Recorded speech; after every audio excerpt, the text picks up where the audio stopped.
नमस्कार दोस्तों, मैं BS चाहर आज आप लोगों के साथ कम्युनिकेशन का एक नया जो कंसेप्ट आया है डीओ लेटर, उसके बारे में डिस्कस करूंगा कि डीओ लेटर क्या होता है, ये किस कंडीशन में दिया जाता है, ये क्यों डिवाइस हुआ, इसका फॉर्मेट क्या होना चाहिए, कौन कौन सी अथॉरिटी किस किस को दे सकती हैं और लगभग किस कंडीशन में दिया जा सकता है। ऐसे ये सारी चीज़ें हम लोग डिस्कस करेंगे।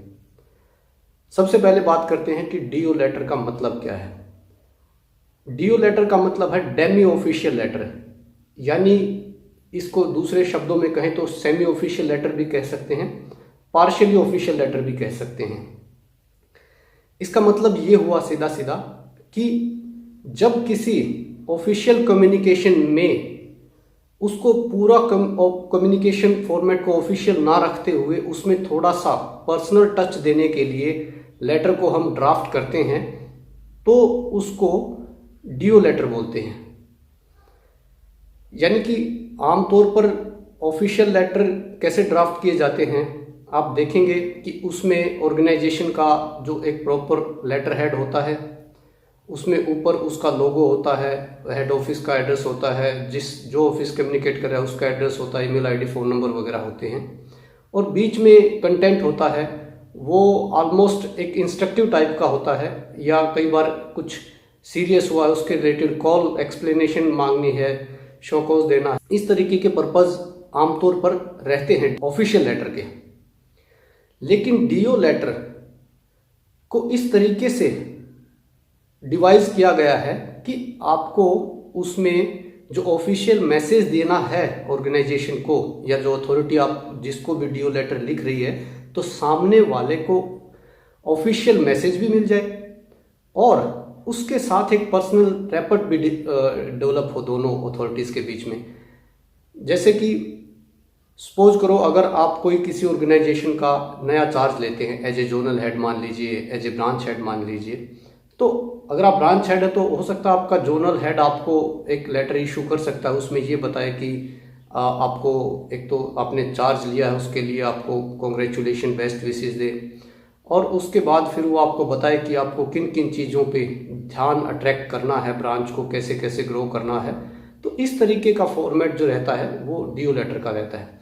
अब डीओ लेटर का फॉर्मेट एक बार प्रॉपर डिस्कस कर लेते हैं, शुरू से लेके एंड तक कैसे रहता है। डीओ लेटर में सबसे पहले जिस अथॉरिटी ने डीओ लेटर इशू किया है उसका लेटर के लेफ्ट कॉर्नर में, ऊपर लेफ्ट कॉर्नर में उसका नाम, उसकी डेजिग्नेशन रहती है, और राइट कॉर्नर में ब्रीफ में जिस ऑर्गेनाइजेशन में वो है उस ऑर्गेनाइजेशन का नाम और एड्रेस और उसका टेलीफोन नंबर, ऐसा कॉन्टैक्ट नंबर रहता है। उसके बाद वो उसको शुरू करते हैं तो बाय नेम भी उसको इशू कर सकते हैं, जैसे कि डियर XYZ या डायरेक्ट टू XYZ, दिस उसकी डेजिग्नेशन, उसका ऑफिस का एड्रेस। उसके बाद फिर वो उसमें कोई खास सब्जेक्ट नहीं डालते वैसे, लेकिन कई बार डाल भी देते हैं। ऐसे सब्जेक्ट डाला भी जा सकता, नहीं भी डाला जा सकता। अदरवाइज जिसको हम वो लेटर दे रहे हैं उसका नाम, उसकी डेजिग्नेशन के बाद डायरेक्ट डियर सर, और उसके बाद हम लेटर के कंटेंट पे आ जाते हैं। लेटर के कंटेंट में पर्सनल टच डेवलप करने के लिए जिसने लेटर इशू किया है वो कुछ ऐसी चीज़ें ऐड कर सकता है जो इनफॉर्मल हैं, जो फॉर्मल कम्युनिकेशन का पार्ट नहीं है। जैसे मैंने अभी पहले भी बताया था कि अगर उसने नया चार्ज लिया है तो उसके लिए बेस्ट विशेस हो सकती हैं। कोई ऐसा फेस्टिवल आया है जो जस्ट अभी अपकमिंग है या जस्ट अभी गया है, उसकी विशेस हो सकती हैं। ऑर्गेनाइजेशन की जो गाइडेंस है, जो ऑर्गेनाइजेशन के जो गोल हैं उनको लेके मोटिवेटिंग लैंग्वेज में उसको कम्युनिकेट कर सकता है। उसके बाद चूँकि ये मैसेज थोड़ा पर्सनल नहीं है, इसका भी मेन पर्पज एक ऑफिशियल मैसेज कन्वे करना है, तो बीच में वो मैसेज आएगा जिसको लेके ये लेटर इशू किया जा रहा है, और वो भी कोई ऐसे बहुत हार्श लैंग्वेज में या उस तरीके से नहीं रहता। जिसने लेटर इशू किया है वो वही बताता है कि आपके ऑर्गेनाइजेशन से हमें क्या एक्सपेक्टेशन थी, क्या हुआ, कहाँ कमी रही, उसको कुछ सजेशन देना है तो वो अपने भी दे सकता है कि आप इसको ऐसे सुधार सकते हैं, आप इसको ऐसे इम्प्रूव कर सकते हैं। तो बेसिकली यही रहता है। लेकिन इसमें अगर एक पॉइंट और ऐड किया जाए तो आपके भी सजेशन मांगे जा सकते हैं कि आपका क्या प्लान है, कोई ऑर्गेनाइजेशन कोई गोल है उसको अचीव नहीं हो पा रहा है तो आप उसको कैसे अचीव करने का सोच रहे हैं, ऐसी स्ट्रेटजी आपसे भी मांगी जा सकती है। लेकिन एक चीज़ कंफर्म है कि इसमें आपसे किसी तरीके का एक्सप्लेनेशन, शो कॉज कॉल नहीं की जाती है। अगर ऐसा किया जा रहा है तो ये मान के चलें कि सामने वाले ने डीओ लेटर का जो फॉर्मेट है उसको यूज़ करते हुए कंप्लीटली ऑफिशियल लेटर लिखा है और उसको डीओ लेटर के कंसेप्ट की समझ ही नहीं है। और आमतौर पर डीओ लेटर के एंड में अपना मैसेज, ऑफिशियल मैसेज कन्वे किया, उसके बाद जो आमतौर पर जो योर्स फेथफुली ये जो वर्ड्स थे उनकी जगह with best wishes, best regards, ऐसे फॉर्मल टच वाली सिंसियरली योर्स, योर्स सिंसियरली, इस तरीके के वर्ड्स का ज़्यादा यूज होता है। लेकिन ऐसा सेट नहीं है। योर्स फेथफुली लिखते हुए भी बीच की अगर लैंग्वेज, अगर लेटर को पढ़ते हुए आपको लगे कि हाँ कहीं पर्सनल टच डेवलप करने की कोशिश की गई है लेटर इशूइंग अथॉरिटी ने, तो आप मान के चले कि वो डीओ लेटर का ही फॉर्मेट है।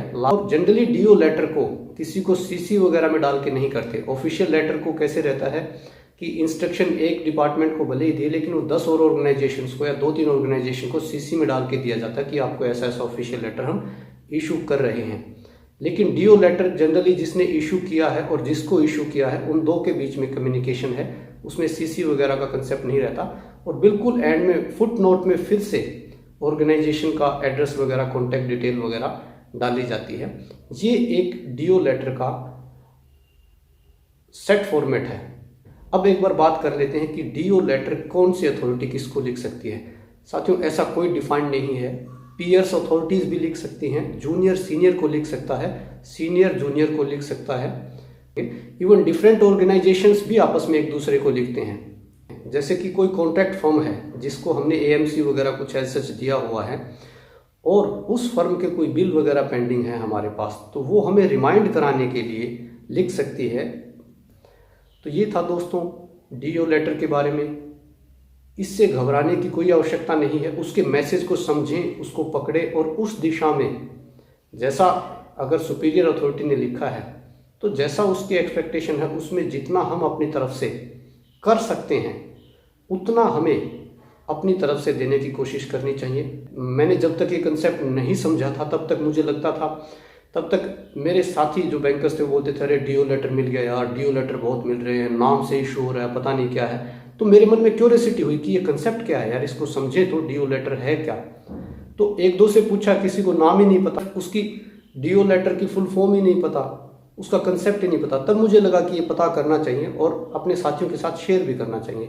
इसीलिए मैंने इस टॉपिक को डिस्कस किया है और उम्मीद करता हूँ कि आपको ये कंसेप्ट क्लियर हुआ होगा और इसको अपने साथियों के साथ शेयर कीजिए सो दैट कि वो भी इससे घबराए नहीं, इसकी टेंशन ना ले, इसका जो मेन मोटिव है उसको फुलफिल करने में वो हेल्प करे। इसी के साथ ये वीडियो देखने के लिए बहुत बहुत धन्यवाद। जय हिंद साथियों।